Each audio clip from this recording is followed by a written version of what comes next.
Vivimos en un mundo complejo, lleno de violencia y en apariencia sin esperanza. Aunque la complejidad y la violencia persistan, la esperanza existe. La Biblia nos enseña a alzar la voz por aquellos que no pueden hacerlo.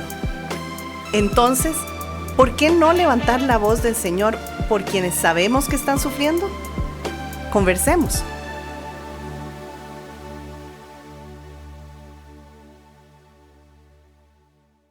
La Biblia nos confronta con un mandato claro: defender al débil, hacer justicia al oprimido y caminar humildemente con nuestro Dios. Es lo que el texto de Miqueas capítulo 6, versículo 8 nos enseña. No se trata solo de predicar el Evangelio, sino de encarnarlo con nuestras relaciones cotidianas, especialmente en aquellas donde el poder ha sido distorsionado y el amor reemplazado por el miedo. En estos próximos 12 episodios contamos con nuestro hermano Juan Carlos Morales, coordinador del programa Una Iglesia al Servicio, un ministerio del Seminario CEPA, para conversar acerca de las necesidades de una pastoral que no silencie, sino que denuncie y restaure. Porque estamos en tiempos donde el silencio cuesta vidas y el Evangelio requiere traducirse en acciones concretas de verdad y justicia. Juan Carlos, qué gusto tenerte con nosotros hoy. Muchísimas gracias por la invitación y aquí estamos para poder compartir con ustedes. Muchas gracias. Y como siempre me encuentro con mi hermano y amigo Erwin. ¿Cómo estás? Estoy muy bien y pues muy de verdad complacido también de la presencia de Juan Carlos con nosotros. Va a ser una muy rica conversación. Sí. Juan Carlos ha sido un buen amigo del ministerio y de mucho apoyo. Así que gracias por tu apoyo y tu compañía en ese tiempo con Levanta. Uh-huh. Mi hermano, ¿por dónde empezamos entonces? Pues aprovechemos a Juan Carlos, okay, ¿verdad? Porque es un hermano que el Señor lo ha llamado pues desde muchos flancos, pero inicialmente para poder, vamos a ver, puntualizar una conciencia de la necesidad uh-huh. de la iglesia en su entorno social, ¿no? Uh-huh. Entonces, permíteme, Juan Carlos, preguntarte cómo debemos ver el llamado social de la iglesia desde la experiencia que el Señor te ha permitido ver, ¿verdad? Y experimentar. Gracias por la pregunta y nosotros desde el Ministerio de Una Iglesia al Servicio del Seminario CEPA, algo que hemos visto y estamos llamando la atención a la iglesia sobre lo que es el llamado social de la misma iglesia es que debe ser parte activa de la iglesia en todo momento. No solamente cuando alguien llega y nos dice, perdón pastor, tengo una necesidad. No debemos esperar a que las personas nos digan tengo una necesidad o una emergencia cualquiera por las cuestiones naturales o un accidente o algo o alguna otra cosa que uno diga una emergencia. Ok, hay que responder a esa necesidad. La acción social de la iglesia es algo natural. Consideramos nosotros que debe ser algo natural y permanente de la iglesia y empieza con la prevención. No es solamente estamos listos porque tenemos una bodega para dar cosas o atender, sino la idea es no tener una bodega, porque estamos capacitando y protegiendo a nuestras comunidades y miembros de iglesia para prevenir. Entonces estamos mucho en esa línea, pero también estamos concientizando a la iglesia a que hay problemas reales en nuestras comunidades que no estamos viendo. Y nos estamos quedando en atacar ciertos problemas, por decirlo de una manera, históricos, que ya no existen, o no están afectando a nuestra comunidad, pero es lo que hemos hecho. Entonces ahí es donde estamos trabajando. Llamar a la concientización de la iglesia para que analice correctamente su comunidad, detecte esos problemas sociales y diga, este sí es un problema real que como iglesia debemos atacar. Qué importante eso, Juan Carlos, y realmente me pone mucho a pensar sobre eso que has dicho. Atacar problemas reales y problemas que no hemos visto. Porque es muy interesante el punto, ¿verdad? Estamos acostumbrados a hacer algo porque el pastor anterior lo hacía así, porque la iglesia siempre lo ha hecho así, entonces lo seguimos haciendo. ¿Cuáles consideras vos o has visto que son algunos de estos problemas que usualmente no atendemos, pero que son reales? Gracias. Esa pregunta también es impactante para mí porque cuando voy a poner un primer ejemplo, cuando yo he mencionado el tema de salud mental, o sea, es increíble porque muchas veces he escuchado y hablo como pastor y estoy con pastores y sé que algunos pastores nos estarán escuchando, he sentido el mensaje enseguida, la respuesta y la cara, le cambia la cara a las personas en las reuniones y en los talleres en el sentido como salud mental. No, eso no es un problema del cristiano. Eso es de los que tienen problemas mentales y están en el psiquiátrico o con ciertas medicinas. Entonces, ese es un primer problema. En primer lugar, el problema como tal de la salud mental, que no es decir, tengo problemas psiquiátricos, sino que no lo entiendo, no lo conozco.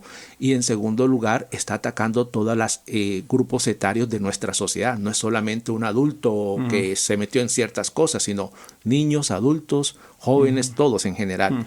Otro problema que estamos viendo es no hay una atención correcta a las personas migrantes.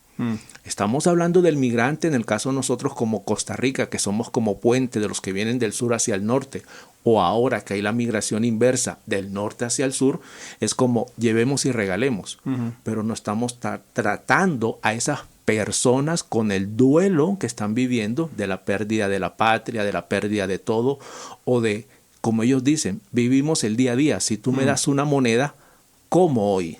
Mañana, no sé, porque no tengo patria, no tengo casa, no tengo documentos, no tengo permiso de trabajo, entonces todo eso. Y se nos olvida, en el caso de nosotros que hemos tenido migraciones históricas, el que tenemos muchos hermanos migrantes en nuestras iglesias, primera, segunda o tercera generación, y nunca hemos hecho un culto de oración por el duelo migrante, entonces la migración. Otra situación que estamos viendo, y sé que es el trabajo de ustedes como Ministerio Levanta, es la violencia doméstica. Y la violencia doméstica de manera en que no es solamente el hombre hacia la pareja o la mujer hacia el hombre, sino las consecuencias en los hijos, si los tuviese, la consecuencia en la familia extendida y la consecuencia en nuestra sociedad. Porque son personas que no llegan a la iglesia después y en la iglesia invisibilizamos ese tema. Y hay otros tópicos que también estamos viendo, que es un poco dos cosas que estamos tratando de ver cómo trabajamos desde una iglesia del servicio en ESEPA. El plan de vida o proyecto de vida en las personas menores de edad, pero cambiando o motivando a que se cambie la forma de atacar ese problema, porque casi siempre es, digámosle a los chicos que tienen que pensar qué quieren, dónde se ven dentro de 5 años. Casi siempre hacemos esa pregunta. Dentro de 5 años, ¿cómo te ves? Pero no es la idea. La idea es mentoría. Es como el discipulado. Si nosotros 3 estamos aquí hoy, es porque alguien nos discipuló y nos enseñó el camino correcto para poder seguir en la fe y poder compartir a otros. Igual con los jóvenes. No es decirle, tú tienes que pensar en tu futuro, sino cómo te acompaño para que construyas tu futuro. Entonces, esa parte de la mentoría social y la parte de administración de las finanzas en las personas. Jóvenes, adultos profesionales, más hoy en día con tanto joven profesional, con buenos trabajos, que no desean hacer familias, que no desean tener hijos, están con buenas finanzas. Y estamos viviendo una sociedad de el plástico, la tarjeta de crédito, y están endeudados demasiado. Entonces son esos también tópicos para tener en cuenta. Juan Carlos, estos tópicos, bueno, evidentemente cada uno es... Se requiere de muchísima atención. Permíteme preguntarte si desde tu experiencia crees que esto es algo que es suficiente desde la iglesia en sí misma, o crees que se necesita la interdependencia, es decir, que la iglesia trabaje en conjunto con, vamos a decir, otros recursos de la gracia del Señor para poder atender, porque no estamos hablando aquí de tópicos cualesquiera, sino que se necesita, como yo lo veo, se necesita más allá de. Entonces, ¿cuál sería tu perspectiva, tu experiencia de la necesidad de la iglesia de abrirse a la interdependencia? Esa pregunta la respondo con algo que hacemos en los talleres sobre cómo hacer proyectos sociales que damos desde CEPA en las iglesias. Y es lo primero que le decimos a las personas es, nosotros no queremos que el pastor o la pastora sea el encargado del proyecto social. Y todos se quedan mirando así, porque para nosotros ese es el pastor de las ovejas. Ese es el que debe estar sentado preparando la prédica, discipulando, visitando a las familias. La obra social la empiezan las ovejas, el equipo de voluntarios que se organicen. El pastor puede supervisar, guiar o decir, no tenemos presupuesto, no podemos hacer eso legalmente. Esa parte ahí. A partir de ahí le decimos a las personas, con lo que somos podemos hacer alianzas estratégicas. Nosotros estamos motivando mucho a eso, sería mi forma de responder la pregunta, porque es en primer lugar reconocer de que yo puedo tener algo que a ustedes les puede servir, cómo podemos trabajar juntos, en donde de manera, como se dice muy coloquialmente, ustedes ganen, yo gane, a ustedes les vaya bien, a nosotros nos vaya bien. Estoy de acuerdo en que la iglesia debe hacer eso, con estrategia, pero con identidad. Hacer una alianza estratégica, ejemplo, con oficinas del gobierno que nos pueden ayudar en nuestros proyectos sociales, yo lo veo bien, pero no es negar ni negociar la fe. De igual manera, acercarme a otro ministerio, yo soy de esta denominación, me acerco a otra iglesia, yo soy iglesia independiente, me acerco a un ministerio denominacional o un ministerio independiente, sí podemos hacerlo. Entre hermanos en la fe podemos hacerlo porque es hacer grande el reino de los cielos. Nosotros promovemos eso y es también para motivar a la buena administración del tiempo y de los recursos. Porque yo puedo decir, bueno, yo creo que yo tengo la capacidad intelectual para empezar a producir todo esto de cero, para dentro de 2 años hacer algo. ¿Qué estoy diciendo? Ya voy a perder 1 año o 2 años elaborando un material para atender un problema. Pero si ya hay un ministerio que lo tiene hecho, claro, ¿cuánto tiempo me voy a ahorrar? ¿O cuánto recurso económico también me voy a ahorrar? Entonces, nosotros consideramos y motivamos. Eso sí, las alianzas y las relaciones con otras instituciones gubernamentales, ministeriales, conozcámonos. Como decimos en Costa Rica, tomémonos un café, hablemos, quiénes son ustedes, qué hacen, qué no hacen. ¿Podemos trabajar juntos? Sí, Dios nos guíe. Y la respuesta a esto, Juan Carlos, porque la iniciativa es formidable, pero ¿cuál ha sido la respuesta a esta apertura, a esta iniciativa, desde estas partes a las que estás mencionando, para trabajar en conjunto? En la relación entre iglesias, ministerios, he sentido un buen corazón. Creo que la iglesia, el liderazgo que tenemos hoy en día en nuestras iglesias, está reconociendo eso. Tengo una capacidad limitada a nivel financiero, a nivel de recurso humano, a nivel de capacidad intelectual, lo que sea, necesito ayuda. Se está reconociendo. A nivel de la relación con el gobierno, sí hay un desconocimiento o una... Yo soy periodista, creo que ustedes lo saben. Entonces, hay a veces una mala información.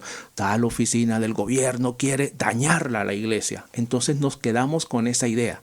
Entonces, la iglesia dice, con los pastores que he trabajado y pastoras, dicen, no, es que con esa oficina de gobierno no nos relacionamos porque quieren dañar a la iglesia.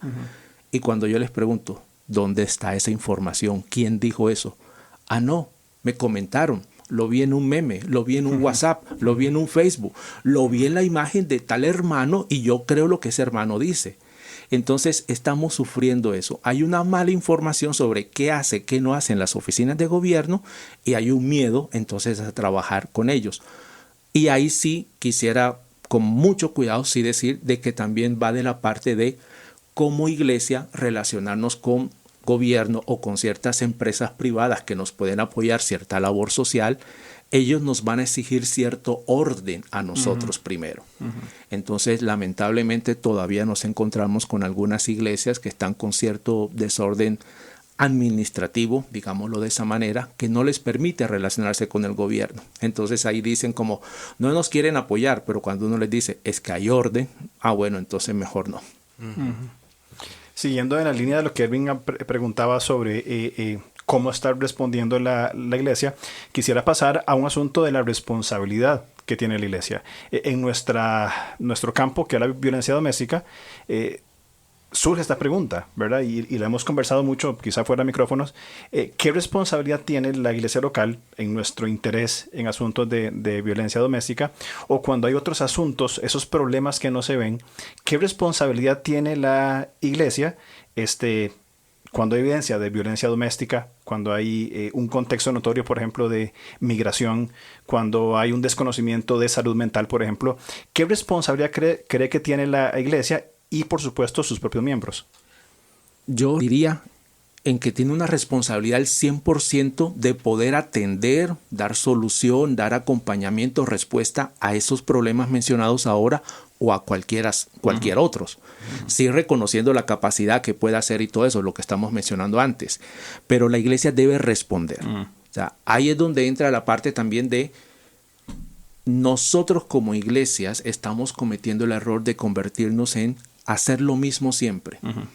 Lamentablemente, nuestro análisis va en la línea en donde muchas de nuestras iglesias son nuestro culto del domingo, nuestro culto de oración del martes, nuestro culto de estudio bíblico el jueves, y usted es hombre, hay una reunión de hombres una vez al mes. Usted es mujer y es madre, hay una reunión de madres de familia una vez al mes o cada 15 días, los jóvenes tienen su reunión aparte. Entonces nos convertimos en una institución con cierto orden que no está preparada para esos otros temas. Entonces ahí es donde estamos cometiendo el error de casi como estarle diciendo a la gente, usted viene aquí a cumplir una agenda religiosa, sus problemas déjelos afuera, no los mencione porque no tenemos agenda para eso, no tenemos capacidad o no sabemos cómo responder. Entonces la iglesia sí está fallando en cómo atenderlo. Creo que empieza por la parte en donde no sabemos preguntarle a las personas. Digamos, yo puedo preguntarle a una persona, buenas tardes, ¿ya tomaste café? Deseo invitarte a un café, pero no sabemos cómo ingresar a una conversación con una persona como cómo está tu salud mental, cómo te has sentido últimamente, o a una persona de un X pareja, o sea, que diga, decirle, ¿te está yendo bien en tu casa? Cuando cierran la puerta de tu casa, adentro, ¿qué sucede? ¿Vive el amor o vive la violencia? Entonces, estamos fallando en cómo detectar esas situaciones negativas, pero también en que tal vez si las detectamos no sabemos cómo responder. Juan Carlos, ¿y será que, es una opinión que quiero escuchar la tuya, será que en algunas comunidades de fe se da como la impresión de la no vulnerabilidad? Es decir, hablamos de la capacidad de ver de la iglesia, ver necesidades, pero tal vez me gustaría ver la perspectiva de que el miembro de la iglesia se sienta en un lugar seguro de expresar su vulnerabilidad. Es decir que una persona puede cargar con síntomas de depresión o ansiedad, quizás para el contexto de la iglesia social, la persona no cabe, no está en contexto, porque aparentemente esto no se debe de vivir o esto ya se pudo haber superado desde que se conoció a Cristo, porque somos nuevas criaturas. Entonces, es como el ambiente de la iglesia que permite ser un ambiente seguro y confiable para cuando yo exprese mi vulnerabilidad, no sea como tachado de falta de espiritualidad o falta de madurez, etcétera, etcétera. ¿Qué pensás? Dos cosas que mencionaste. Primero, ¿qué tan seguro me siento en la iglesia para expresar lo que siento? O sea, mi experiencia de iglesia, aunque no parece, ya son 43 años dentro de la vida de iglesia, no me siento seguro, es lo que hemos detectado. Yo voy a un taller en donde llego a veces como primera vez ante un grupo de hermanos en la fe a dar un taller, primera vez que nos conocemos, que ellos me ven. Y en los tiempos del café siento mucho y me sucede mucho en donde las personas, hermano, disculpe, me da 5 minutos. Y me dicen cosas tan privadas que yo me quedo como, lo estás diciendo a un extraño, a una persona que llega por primera vez aquí. Y yo le digo, ya lo hablaste con tu pastor, con tu pastora. Me dicen, bueno, es que, y siente uno ya como, es que no puedo, es que me da miedo, es que no me dan la oportunidad de expresar lo que siento. Eso. Y lo segundo es también qué tan seguro. Ojo, cuando hablamos de espacio seguro, la iglesia, no estoy hablando de que dentro de la iglesia me van a robar o no, sino qué tan seguro que si yo me vulnero dentro de la iglesia, digo, me sucedió esto, me van a proteger o me van a decir, con todo respeto lo digo como persona de fe, vamos a orar por ti, pero ya tenés que salir porque vamos a cerrar, ya se acabó el culto. O sea, de verdad van a orar por mí, me van a proteger, me van a decir, quédate dentro de la iglesia para protegerte, o van a decir, vamos a orar y te llamamos el viernes, tienes que irte. Entonces, no estamos respondiendo como iglesia claramente, porque la iglesia no está preparada ni para escuchar lo que me vas a decir, y tampoco como para dar esa primera atención, aunque no sabemos cómo atenderte, pero cómo protegerte. Y podría ser que esos espacios seguros y la falta de vulnerabilidad en los miembros también sea producto de que del lado del liderazgo sea un tema tabú. Es decir, personas que no muestran vulnerabilidad porque no sienten seguras, pero al mismo tiempo, por temas tabú, en la iglesia no hay violencia doméstica. En la iglesia no hay problemas de salud mental, como vos decías, ¿verdad? Si ya está en Cristo, todo eso quedó atrás. Entonces son temas tabú que no se hablan desde un púlpito, desde una conversación, y se aúna con el hecho de una falta de vulnerabilidad, crea un espacio inseguro. Entonces simplemente entramos en rutinas de, venga, como vos decías, domingo el culto, martes, jueves y vámonos. ¿Será que puede ir por esa vía?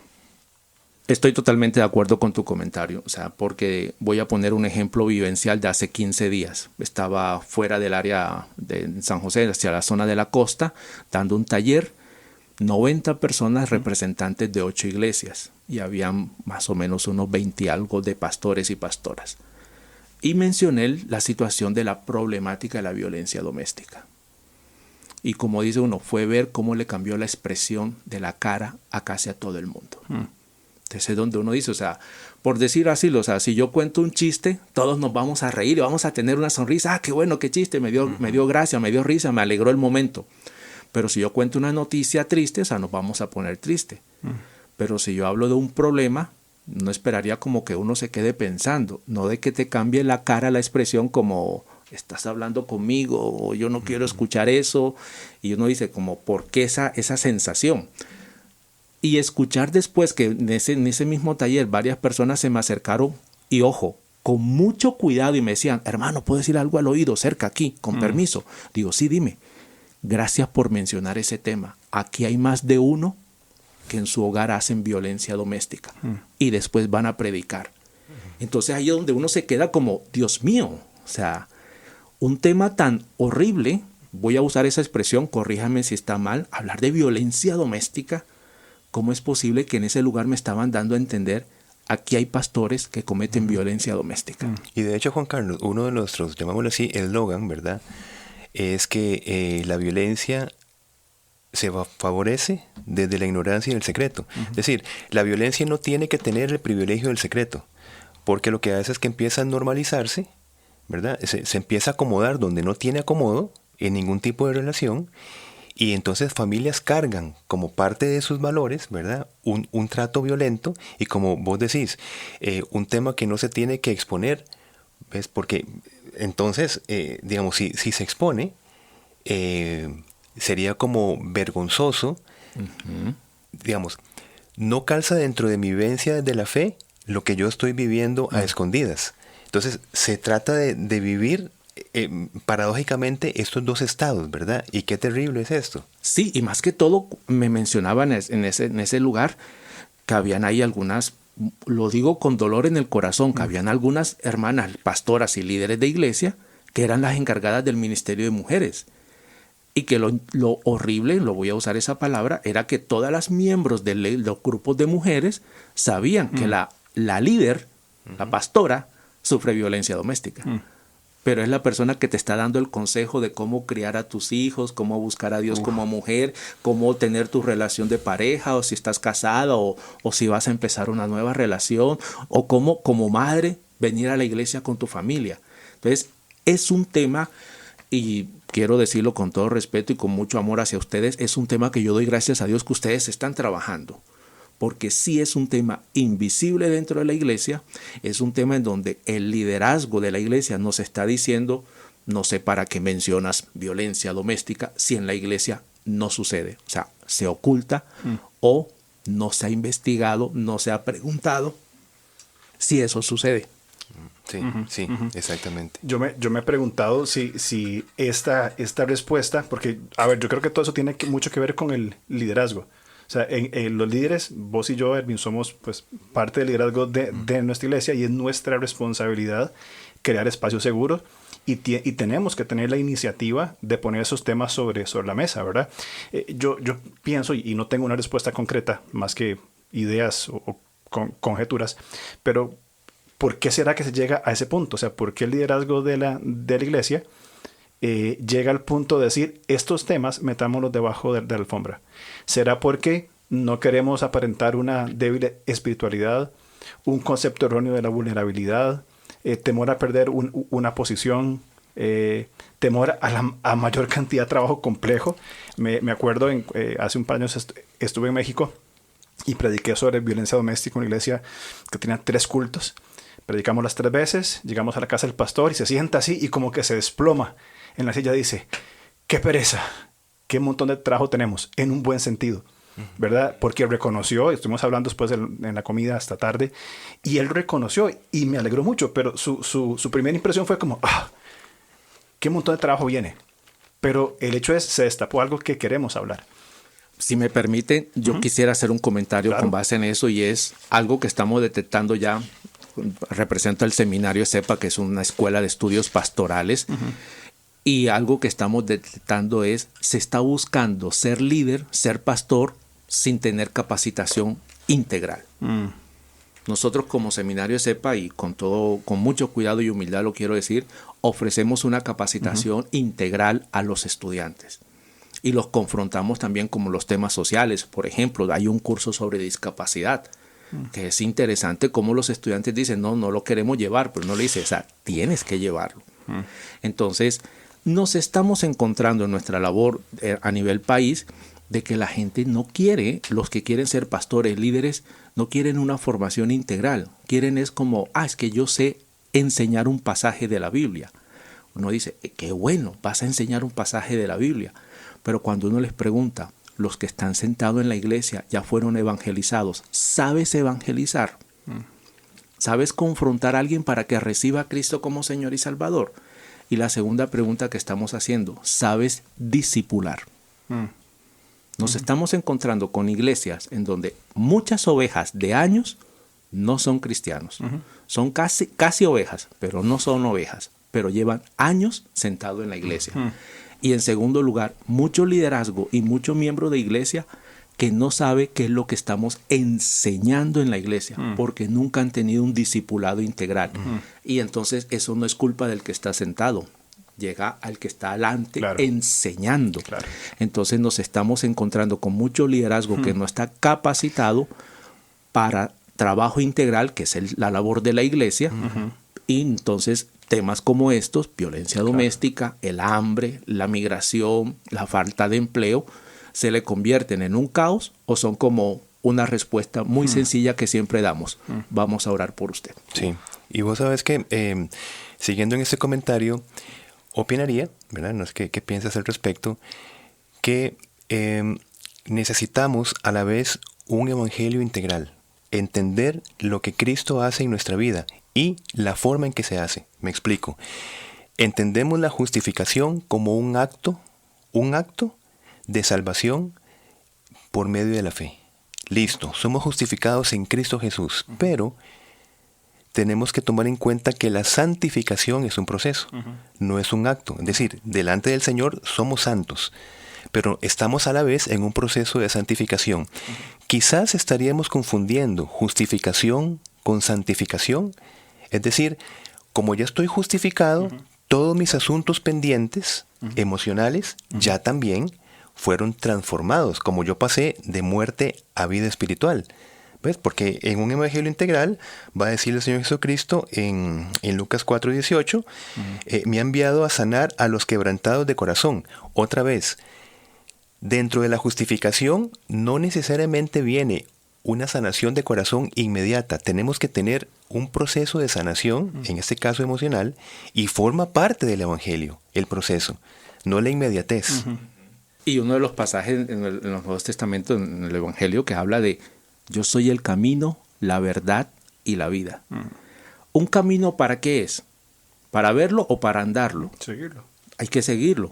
Entonces, ¿quién me dice? O sea, ¿debo llevar botas o sandalias o puedo ir descalzo?